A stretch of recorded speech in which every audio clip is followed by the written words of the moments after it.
As he lies, denies, and delays during peace negotiations, Vladimir Putin's goal has always been to convince Ukraine's Western allies that supporting the nation amounts to throwing their weight behind a lost cause. Putin's problem is that most of Ukraine's allies aren't listening. The UK is one of those allies, and far from being convinced by Putin's talk, the country is doing more than most to support Ukraine in its fight. And it's on the verge of doing something that will ruin Putin's entire year. The UK is building something important for Ukraine, a never-before-seen weapon that could end up being a game-changer in the war. Why? Because this weapon is a ballistic missile. According to the Kyiv Post, in a January 12th article, the UK has provided an update on an initiative dubbed Project Nightfall.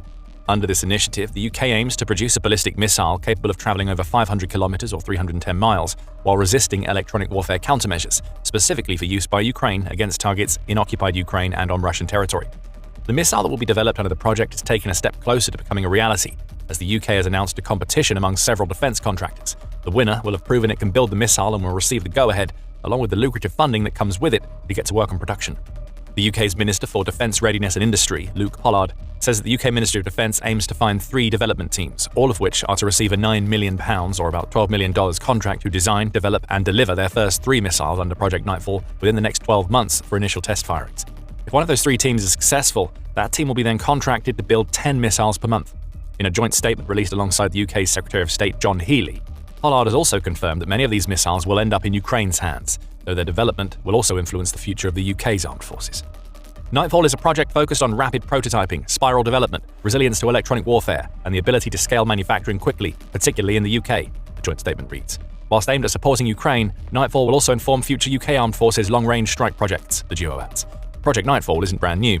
Its existence has been known since August 2025, the Kyiv Post reports. In that month, the UK publicised its plans to develop a new short-range ballistic missile that could be used by Ukraine, though additional details were thin on the ground at the time. By December, the UK's Ministry of Defence revealed a little more about what it intends for the new missile to do via the release of project tender requirements. Those requirements offer information about what this new missile will deliver to Ukraine once it's completed.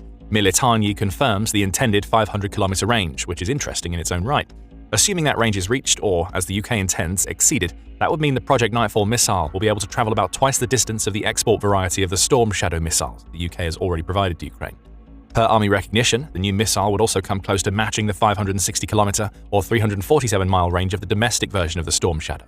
In that context, Pollard and Healey's comments about the new missile shaping the future of the UK's armed forces as much as Ukraine's starts to make a lot more sense. The missile won't replace Storm Shadow, but it will be a heck of a competition. Beyond the range, the Project Nightfall missile is also being developed specifically with Russia's electronic warfare or EW capabilities in mind. This is one area in which Russia excels. Back in May 2024, Military Watch magazine quoted former US Department of Defense officer David T. Pine as claiming that Russia has a major EW advantage over much of the world. Russia has the most capable electronic warfare systems in the world, with the longest range and most powerful GPS and radio frequency jammers of any nation, Pine said at the time. He added that he was impressed by the speed at which Russian long-range jammers have been able to adapt to jamming new US and NATO weapon systems that have been introduced into the conflict. According to Pine, Russia's EW capabilities had led to 90% of the guided missiles and drones that the US had supplied to Ukraine missing their targets. That's a massive waste of money and firepower that Ukraine wants to avoid. Project Nightfall is intended to solve this EW problem. Military says that the missile is intended to withstand Russia's advanced EW capabilities, meaning the missile should still function even when Russia is jamming its GPS and whatever other satellite signals it's receiving. The result will be a missile that should still be able to hit its targets regardless of the EW countermeasures that Russia deploys. And if the UK delivers what it intends, that EW resistance will mean that Ukraine only has to focus on mitigating the risks posed by Russia's more tangible air defense assets whenever the missile is used. And when the missile hits its target, it should do so with devastating power and accuracy. The UK says that its winning contractor needs to develop a missile that can carry a warhead weighing 200 kilograms, which amounts to about 440 pounds. There are heavier-hitting missiles and drones in Ukraine's arsenal, but this amount of firepower is enough to cause major damage to the types of targets Ukraine would want to hit with Project Nightfall, such as command centers and logistics hubs in the deep rear and inside Russia itself. Those targets will also face the massive problem of a ballistic missile that is extremely accurate. Again, as long as the contractor that the UK chooses delivers on the country's requirements. Project Nightfall is intended to achieve a target deviation of no more than 5 meters, or about 16.4 feet, so only the smallest of targets will have a chance of avoiding its explosive fury. Command centers and logistical hubs aren't exactly known for being small, so the UK's new ballistic missile should be more than capable of hitting them with immense precision. And there's more. The UK wants this new missile to be fast and survivable, both in the air and on the ground. For the latter, the UK wants to make Project Nightfall launchable by mobile vehicles, which will allow Ukraine to fire several of the new missiles in quick succession before its vehicles move away and reposition at another location. The Express calls this the shoot-and-scoot tactic, and it's one that Ukraine has used to great effect against Russia. The idea is to have mobile platforms you can use in attacks. Once those mobile platforms have done what they came to do, they leave so quickly that Russia isn't able to launch counterattacks against them. Russia can attack the positions where those platforms were when they fired, but by the time it does, it'll be hitting nothing but empty ground. That's what the UK wants for Project Nightfall. And when the ballistic missile is complete, this mobility may make it one of the strongest weapons that Ukraine has in its arsenal. However, there are a couple of caveats. The first is that Project Nightfall isn't the cheapest weapon in the world. Each missile will come with an £800,000 or $1.07 million price tag, which is roughly equivalent to what a single Storm Shadow missile costs the UK. It's also unclear if the UK will be donating Project Nightfall missiles to Ukraine once they're ready, or if Ukraine will be buying them from the UK. Either way, the intended production run of 10 missiles per month means that there will only be 120 of these missiles made annually. Ukraine will have to be selective about its targets to make the most out of these new missiles, especially as it seems that the UK may be intending to keep some for itself. The second caveat is that Project Nightfall is still in the early stages of development, meaning it may be months or perhaps even more than a year before the missile makes its way into Ukraine. In its report, the Kyiv Post hints at the possibility that Project Nightfall could be operational by late 2026, though the other dates that it shares seem to contradict that hint. For a start, the UK's Ministry of Defence has set a 12-month deadline for test firings to take place, meaning the missile may only be on the verge of being tested by the end of 2026. That depends on how quickly the 3 chosen contractors operate, of course. It'll also depend on how quickly the Ministry of Defence moves. The Kyiv Post says that the ministry has set a deadline of February 9th to receive proposals from contractors that are interested in taking on the project. The ministry also says that the 3 development contracts are aimed to be awarded in March 2025. Aimed to be awarded is a far cry from will definitely be awarded, suggesting the Ministry of Defence is already giving itself some leeway for potential delays. But if everything goes to plan, Project Nightfall will be taking part in flight tests by the early days of January 2027, and hopefully before. It may even be fully operational by that point. Still, it seems that this is a weapon that won't be landing in Ukraine until 2027 unless something remarkable happens during the development stages. It may take a little while for the UK to unleash Putin's worst fear, but when it does, there are several reasons why the arrival of Project Nightfall will matter to Ukraine and Russia. The first is that Project Nightfall is a ballistic missile, meaning it will go at least some way to helping Ukraine even out the score on the ballistic missile strike front against Russia. And Russia has made good use of its many cruise and ballistic missiles to hurt Ukraine. The Center for Strategic and International Studies, or CSIS, highlights that Russia's use of missiles and drones has risen dramatically since the beginning of Putin's supposed special military operation. During the first 2.5 years of the conflict, Russia's combined missile and drone strikes were regular but relatively small. It wasn't until August 2024 that Russia broke the 200 barrier in terms of how many of these projectiles it had launched against Ukraine in a single day. But since then, the 200 range has ended up being on the lower end of the spectrum when it comes to Russia's missile and drone attacks. The first half of 2025 saw Russia ramp these strikes up enormously, easily averaging 400 to 450 and sometimes reaching above 500 drones and missiles fired at Ukraine in a single day. CSIS notes that there was a lull in August 2025 before Russia's aerial campaign ramped up again. It's now common for a Russian drone and missile strike to include 600 projectiles or more. The same outlet also reported that October 2025 marked one of Russia's most intense months for aerial strikes.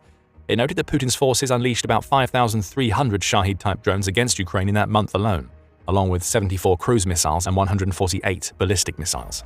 Though all of these projectiles can cause damage, it's the latter that causes Ukraine major problems. Ballistic missiles are powerful, and because they are fast and travel in an arc toward their targets, they are incredibly difficult to intercept. And Russia has a lot of these types of missiles. Bloomberg discussed several of them in a January 9th piece. Russia's Iskander-M seems to be the most similar to the Project Nightfall missile, as it has the same 500-kilometer range and is classified as a short-range ballistic missile. Russia has used it frequently in deadly attacks on Ukraine, firing them from its own territory close to the border. Iskander launchers can carry 2 missiles on one vehicle, Bloomberg says of the missile. But there are many others. The Tochka-U is another ballistic missile, though its 120-kilometer or 74.5-mile range makes it a little less versatile than some of the others that Russia has in its arsenal. Putin can also bring the terrifying power of the Kinzhal and Oreshnik to Ukraine, with both of these missiles being capable of reaching hypersonic speeds. The former may even be able to travel as fast as 10 times the speed of sound, making it close to impossible for most air defense systems to intercept it. Russia has also used Oreshnik recently, launching an overnight attack on which Al Jazeera reported on January 10th, which saw Russia claim to have used an Oreshnik to strike the Ukrainian city of Lviv. Russia has presented a major ballistic missile threat to Ukraine since the beginning of the war. It's taken a while for Ukraine to start catching up.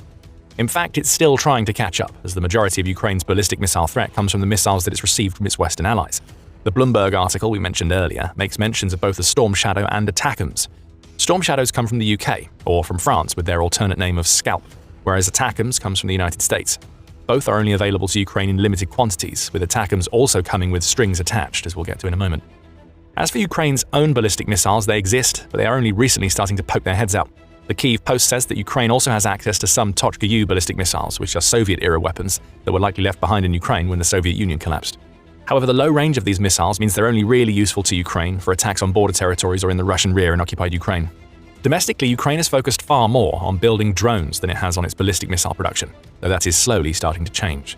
Ukraine is building its own ballistic missiles named Hrim-2 or Sapsan, and it's just started to use them. In fact, the first use of the Sapsan is believed to have happened by mid-December 2025, as you'll discover if you check out our video covering the missile's potential usage and what it delivers to Ukraine. The arrival of Project Nightfall means another Western-made ballistic missile is coming to Ukraine. But it's a missile that will arrive from the UK, which will make Ukraine much happier than a similar missile arriving from the US. Why? Well, another reason that Project Nightfall is so important to Ukraine is that the missile will help to US-proof Ukraine's ballistic missile stockpiles. The Kyiv Post made that clear in the introduction to its report on the UK's new ballistic missile, where it states, Britain will develop new tactical ballistic missile that would, once operational, just possibly in late 2026, return to Ukraine's strike planners the ability to hit protected targets deep inside Russia with powerful, precision-guided munitions, PGMs. It's the part about returning the ability of Ukraine's strike planners to hit protected targets in Russia that matters here. Ukraine technically has the capability already. The ATACMS missiles provided by the US allow Ukraine to destroy the types of targets that it will want to hit with Project Nightfall inside Russia. And before the current US President, Donald Trump, took office, Ukraine had just started to do that with these missiles. After a long wait, former President Joe Biden granted Ukraine permission to start using ATACMS inside Russia in November 2024. Ukraine wasted no time in taking advantage of this permission, as it hit an air defense system and an air defense base in the Kursk region of Russia within days of Biden's announcement. If Ukraine had its way, ATACMS would have become one of its most important weapons in 2025, but that's not how things worked out. When Trump became US President, the White House started to take a more conciliatory and at times sympathetic tone toward Putin. Trump also started placing pressure on Ukraine's President Volodymyr Zelensky to sign a peace deal. However, it wasn't until August 2025 that we learned that part of these pressure tactics seemed to involve blocking Ukraine from using all US-supplied long-range missiles to strike targets on Russia's territory. The Guardian reports that this ban was in place from at least the late spring of 2025, adding that the US had created a new review mechanism through which Ukraine had to submit requests to use ATACMS. That system also gave US Secretary of Defense Pete Hegseth final approval over whether Ukraine could use ATACMS inside Russia or not. By the time of the August report, Ukraine had yet to make a successful request since the new review system came into place. Things did start changing toward the end of 2025. On November 18th, almost a year to the day that Biden initially granted approval, the Kyiv Independent reported that Ukraine had confirmed the use of ATACMS to strike a target inside Russia. It seems that the soft ban on ATACMS usage had been lifted by the US, though for how long that situation will last, Ukraine doesn't know. And that's the problem with ATACMS. As useful as the missile is to Ukraine, the country knows that it will only be able to use it when the US gives it the go-ahead.